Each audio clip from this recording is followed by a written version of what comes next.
এটা বলাটা কি বলবো, মানে বাপ ছেলেকে অস্বীকার করে ছাগলে ধরা খেয়ে। এক ছাগলে ধরা খেয়ে বাপ বলছে যে এই ছেলে আমার ছেলে না।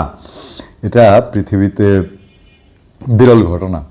যদি এমনও হতো যে মাদকাসক্ত ছেলে চোর স্মাগলার বা এ ধরনের, তাহলে বিষয়টা একরকম ছিল। এবং সেই বাপ কোন বাপ? সেই বাপ হচ্ছেন এনবিআরের সদস্য মতিউর রহমান, তার ছেলে মুশফিকুর রহমান। উচ্চবংশীয় বলা হচ্ছে পত্রপত্রিকায়, উচ্চবংশীয় 15 লাখ টাকা দামের ছাগল 12 লাখ টাকায় ফুরিয়ে 1 লাখ টাকা অ্যাডভান্স দিয়ে, তারপর যখন ছবি দিয়ে সোশ্যাল মিডিয়ায় এটা ভাইরাল হয়ে গেল এবং জানাজানি হলো যে এনবিআরের একজন চেয়ারম্যানের, এনবিআরের একজন সদস্যের ছেলে কিভাবে 15 লাখ টাকার ছাগল কিনতে পারে, এই হুলস্থুলের মধ্যে সে আর ছাগলটা সংগ্রহ করলো না। আমার প্রশ্ন দুইটা জায়গায়, এই দুইটা জায়গার প্রশ্ন আমার মাথায় ঘুরপাক খাচ্ছে। এই মতিউর রহমানের এখন কি সম্পদ, কোথায় সম্পদ, কানাডায় তার কি আছে না আছে, তার মেয়ে কি বিলাসবহুল গাড়িতে কি লাইফস্টাইল লিড করে, কানাডার তার বাড়ি, তারপর হচ্ছে আপনার এরপর ধরেন আরও যেসব বিষয় আছে, দেশে তার সম্পদ বিঘার বিঘা সম্পদ, বলা হচ্ছে যুগান্তরের রিপোর্টে প্রায় 500 কোটি টাকার সম্পদের মালিক এনবিআরের একজন সদস্য। তো সেই জায়গায় আমার প্রশ্ন হলো যে এনবিআরে কি একজন মতিউর রহমানই আছেন নাকি আরও মতিউর রহমান আছেন? সাবেক যারা ছিলেন তাদের মধ্যে কি আর কোনো মতিউর রহমান ছিলেন? নাম্বার 1। নাম্বার 2 হচ্ছে, যেই ছাগলটি নিয়ে আলোচনা, সেই ছাগলটি হচ্ছে 12 লাখ টাকায় ফুরিয়ে 1 লাখ টাকা অ্যাডভান্স করেছিল সাদেক এগ্রো থেকে। সাদেক এগ্রো নাম করা এগ্রো, সেই মোহাম্মদপুর বেড়িবাঁধ এলাকায় সাদেক এগ্রোর সেই ছাগলটি কেনা ছাড়াও ওই খামারে আরও লাখ টাকা দামি আরও ছাগল আছে। সেই ছাগলগুলো বেচা বিক্রি হয়েছে। এখন সেই ছাগলগুলো বাংলাদেশের কতজন সৎ ব্যবসায়ী, কতজন সৎ রোজগারদার বা কতজন চাকরিজীবী লাখ টাকার বা 2 লাখ, 5 লাখ, 7 লাখ, 10 লাখ টাকার ছাগল কিনেছেন, এটা আমরা জানি না। নিশ্চয়ই আস্তে আস্তে কিছু করতে যেরকম সাপ বেরোচ্ছে এরকম বের হবে।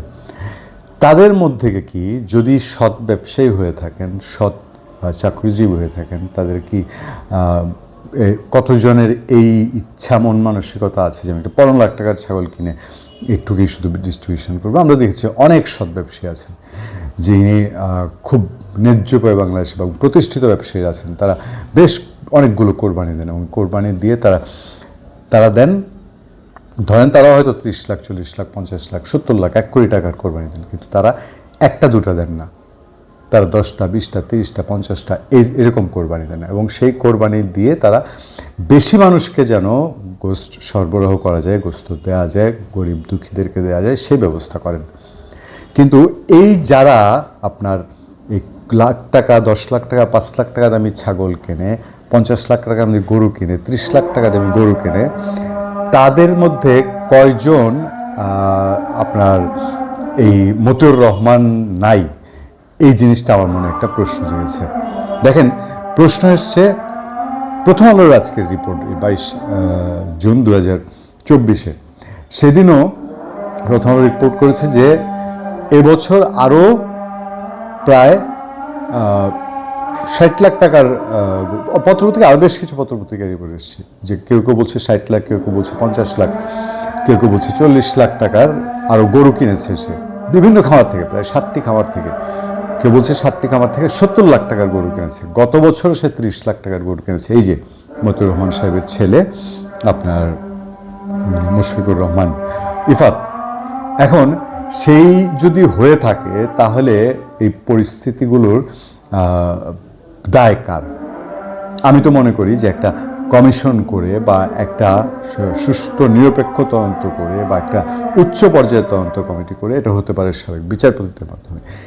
এনবিআরে কি হচ্ছে, এনবিআরের এই লেভেলের কর্মকর্তা সহ অন্যান্য লেভেলের কর্মকর্তারা কি করছেন, এই বিষয়টা নিয়ে একটু বোধহয় মানুষের একটু খোঁজ খবর নেওয়ার, মানুষের জানার তো সে অধিকার আছে। এবং এগুলো না জানলে এরকম ঘাপটি মেরে থাকা মতিউর রহমানরা হয়তো আজকের এই ছাগল ভাইরাল না হলে এই মতিউর রহমান সম্পর্কে জানাই যেত না।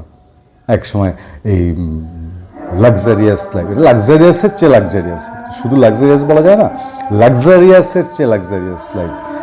ঢাকার শহরে ফ্ল্যাট, সাভারে, নরসিংদীতে, বরিশালে বিঘার পর বিঘা জমি, আপনার গাড়ি, তার ছেলের এই ইফাতের তার গাড়ি হচ্ছে কোটি কোটি টাকা দামের গাড়ি, প্রাডো থেকে শুরু করে সেই আপনার মার্সিডিস থেকে শুরু করে হেন কোনো জাতের গাড়ি নেই। তাহলে এই টাকা কি কলেজ পড়ো এক ছেলে কামিয়েছে? এখন বাপ বলে বসেছেন যে এ আমার ছেলে না। প্রথম আলো পত্রিকা একেবারে সম্পূর্ণ নরসিংদী সহ বিভিন্ন জায়গায় কথা বলে, এই ইফাতের এবং মতিউর রহমানের আত্মীয় স্বজনের সঙ্গে কথা বলে, তাদের বন্ধুবান্ধবের সঙ্গে কথা বলে, জনপ্রতিনিধিদের সঙ্গে কথা বলে তারা প্রতিষ্ঠিত করে দিয়েছে যে মতিউর রহমান মিথ্যা বলেছেন। এবার যদি আসি একটু কঠিন ভাষায়, যে এই যে অভিযোগগুলো মতিউর রহমানের নামে এসছে, দেখেন লোকটা কতটা মানে খেলতে জানে, তার নিজের ছেলেকে তো অস্বীকার করলো। এটা একটা এই হেনকালের যে কোনো পিতার জন্য এটা খুবই অপমানজনক। পিতা কি না করতে পারে সন্তানের জন্য?